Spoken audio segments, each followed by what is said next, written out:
এই আপেলটি দাগিয়ে যে যে রং করতে পারবে তাকে এই পরীক্ষায় পাশ করে দেওয়া হবে। এটা তো শুধু আমিই পারবো। আরে মিনা তুই চাপা মারিস না, চাপা দিয়ে কোনো কিছু হয় না। তোমরা কথা না বলে তাড়াতাড়ি শুরু করো। আরে ওই তো রাজুর কাছে লাল কালার রং, ওর রংটা একটু নিই, তাহলে আমি খুব তাড়াতাড়ি রং করতে পারবো। আরে মিনা আমার রং আমি তোকে কেন দেবো, তুই একটুও পাবি না। আরে রাজু তো দিল না, তাহলে রাকিবের থেকে নেই। রাকিবও তো মনে হয় দিবে না, চুপি চুপি করে নি, তাহলেও বুঝতে পারবে না। মিনা তুই যা কিছুই কর না কেন একটুও রং পাবি না আমাদের থেকে। আরে না দিলে আমার কি বুদ্ধি কম নাকি, আইডিয়া পেয়েছি। এই তো ওই সবুজ কালার রং দিয়ে আমি আপেলটা রং করব। এই তো আমারটা হয়ে গেছে।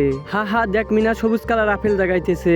আপেলের রং আবার সবুজ হয় নাকি, আপেলের রং তো লাল। রাকিবেরটা হয় নাই কিন্তু রাজুরটা হয়েছে। আরে মিনা এটা তুই কি করলি, সবুজ কালার আপেল কেন? এরপরে মিনার সাথে এমন কিছু হলো যা দেখলে তোমরা অবাক হয়ে যাবে, কিন্তু তার আগে বন্ধুরা তোমরা যদি সত্যি আল্লাহকে মন থেকে ভালোবাসো তাহলে আল্লাহর এই সুন্দর ছবিটার জন্য ভিডিওতে একটি লাইক দিয়ে চ্যানেলটিকে সাবস্ক্রাইব করে দাও। আর যদি লাইক সাবস্ক্রাইব না করো তাহলে আমি বুঝবো তোমরা শয়তানকে ভালোবাসো। আর কমেন্টে লেখো আল্লাহু আকবার। আরে আমি তো ঠিকই রং করছি, তোমরা ওই দিকে দেখো আপেলের রংটাই হলো সবুজ। আরে এটা কিভাবে সম্ভব?